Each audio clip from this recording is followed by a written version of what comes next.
Is Labour the party of sleaze and lies? Let's start with the sleaze. Chancellor Rachel Reeves took £600 worth of free tickets to see a concert by Sabrina Carpenter, who ironically has a song called Buy Me Presents. Let's have a little look, shall we, at what we think Rachel Reeves' income might be per year. So today it was announced that MPs' salaries are rising by 2.8% to around 94 grand a year. As Chancellor, she reportedly receives roughly £67,000 a year on top of that. Her and her husband, a senior civil servant, reportedly make 74 grand a year as landlords, and his salary is reported as being as much as £174,000. So that is a combined total of somewhere in the region of 402 grand a year. So she still takes freebies, does she? Well, of course, it was all for security reasons. I took those tickets to go with a member of my family. I thought that was the right thing to do from a security perspective. Did you pay for them? Because you could pay for them. Well, these weren't tickets that you could pay for, so there wasn't a price to those tickets. Obviously, I will declare that the value of them, but they weren't tickets that you were able to buy. Okay. What? Well, these weren't tickets. Oh, you couldn't pay for those tickets. Oh, come on. But her own colleagues have had enough of that, and I'm not surprised, really. Cabinet Minister Heidi Alexander slapped Reeves down this morning.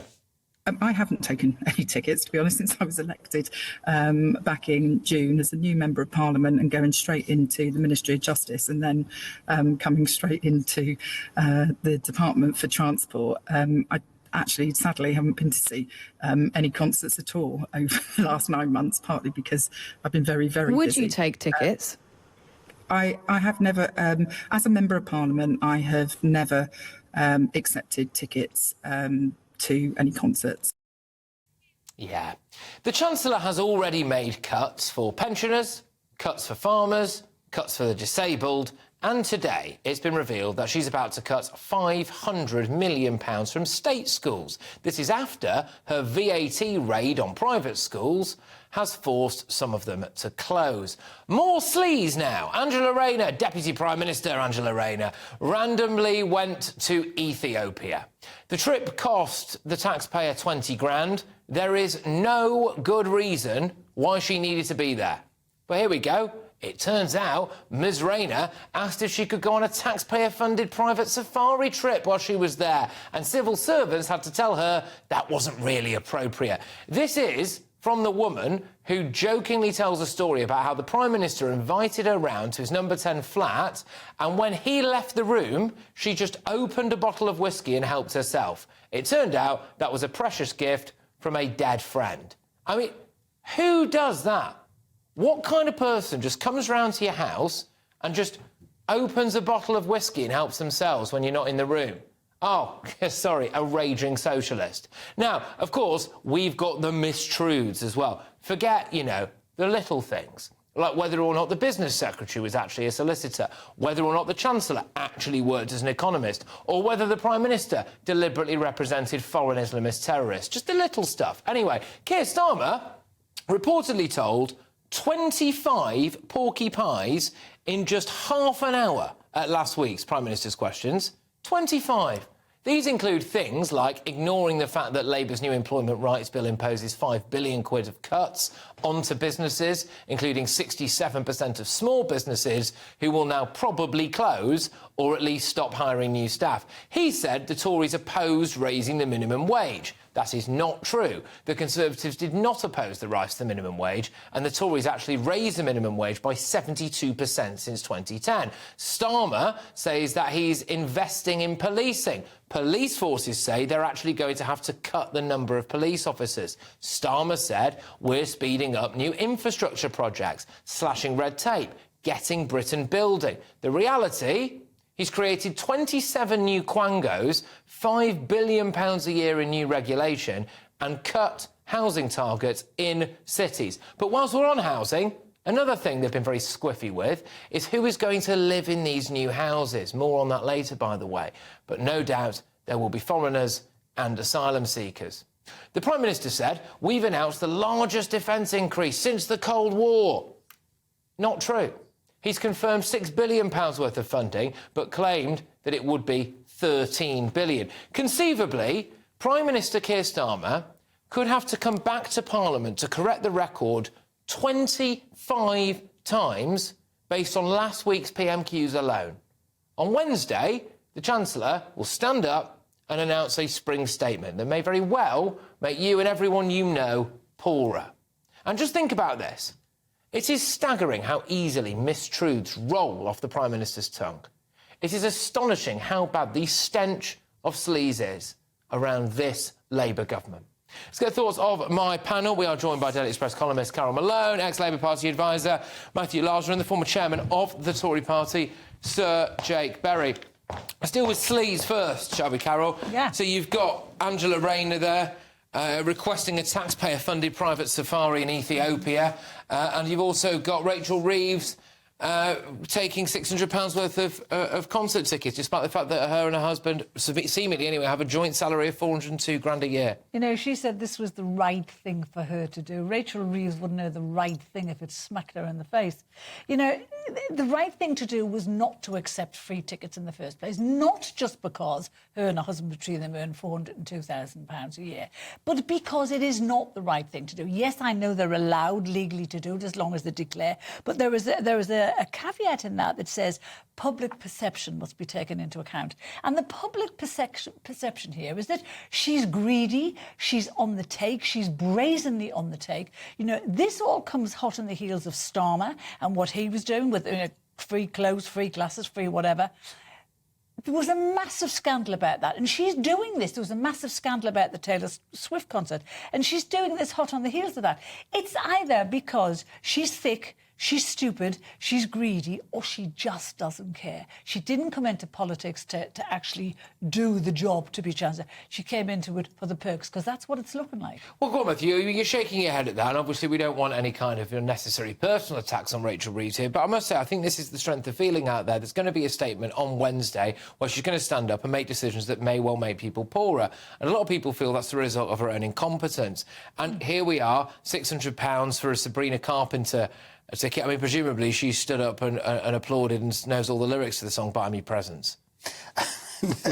I've never heard of Sabrina Carpenter myself, so you know, I need to get down with the just a fan of the Carpenters. Sabrina, it's a bit too modern. Exactly, a bit too modern for me. Look, I mean, I don't know, but I think it's quite likely that the person she went with is her daughter, and I think that she did that for, she said, for security reasons. You know, these tickets were given by the venue, so it's not like it was a bank that she's regulating who came along and were providing the tickets. The venue obviously thought it was the most appropriate person. I'm not sure that people want, you know, armed police sitting around them if they're in the ordinary seats and getting in the way from other concert goers. That's a terrible but the optics, I understand.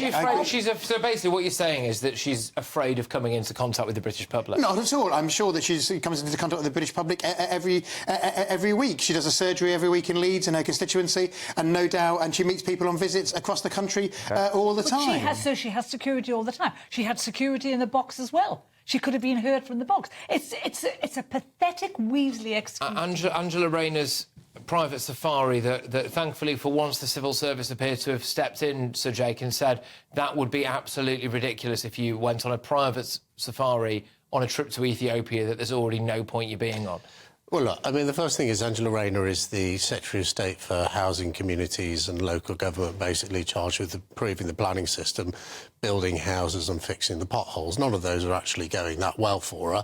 Why on earth she felt that she could go and bring her sort of her genius of political acumen to people in Ethiopia? What I find really distasteful about that, leaving aside the private safari, that's a matter for her and she obviously didn't take it, is that it cost us, the British taxpayer, £20,000 for her to go on that vanity trip. Let's put that into context. That's probably the entire tax paid by a working family, or maybe two working families in this country. You, GB News viewers, are going to work every single day of the year so your tax can pay for the Secretary of State for Communities and Local Government to visit Ethiopia. It is not a responsible use of taxpayers' money. Well, it's not a responsible use of taxpayers' money. And I think that's really... And I did just want to say on the Rachel Reeves things as well. So, look, I completely understand. I've worked with protected ministers when I was in government, that there are different concerns around people like the Foreign Secretary, the Chancellor and the Prime Minister. And it is right for Rachel Reeves to go in the box. But she should pay for that box personally. She's going to declare it costs 600 quid. I'm sure she could afford the 600 pounds. And what is really bad about it is, you know, things change in politics. And when I was an MP, you got offered lots of tickets. And I actually took some once to go to the races because I love horse racing. But things change. The British public has moved. And the fact that she and Keir Starmer, who's still got his box at the football, are ignoring that shows they don't care about what the British public think. I'm absolutely sick of politicians saying that they need to do these things for security. What about our security, all right? What about the fact now that sexual assaults are going through the roof? What about the fact that knife crime's everywhere? What about the fact that we've got illegal migrants committing all sorts of crimes and hanging around primary schools? It's us who need the protection, and the people who make the decisions that make us less safe, they get to go... We just want to be insulated from the world, don't they? Free box somewhere, just in case a member of the public does something. We're the ones who have to put up with armed police at Christmas markets, yeah? They don't even go, they just swan around. They'd have their own personal armed protection. They could bring a Christmas market to Downing Street if they really wanted to. It really winds me up. The Labour Party spent years castigating the Tories for exactly this kind of behaviour, and it didn't take them. They've been in power for 8 months, and they've been caught out so many times now for doing this. I don't think they rumbled any Conservatives getting free clothes and free spectacles. No, I want to hear from Matthew on this, because the other aspect to this, so we've done the kind of sleaze bit of it, is the idea of lies. Now, Nick Timothy, a Conservative MP, put together a thread of 25 examples there. Some of them were crushingly boring, which is why I didn't read them all out. Some aren't true. Welcome to the House of Commons. Fair enough. Well done, Nick. I'm just saying, you know. But of times that Keir Starmer basically lied at the dispatch box at PMQs. This guy has got... he lies with ease, doesn't he, Keir Starmer? Not at all, Patrick. I mean, look, Nick Timothy's a Tory MP. He's desperately trying to re-ingratiate himself with the Tory party because he was the guy who came up with the dementia tax. So is what he said wrong, Matthew? When he worked for... You're deviating. So is what he said incorrect? Is Nick Timothy lying or is Keir Starmer lying? Well, I mean, some of them just simply aren't true. Name one.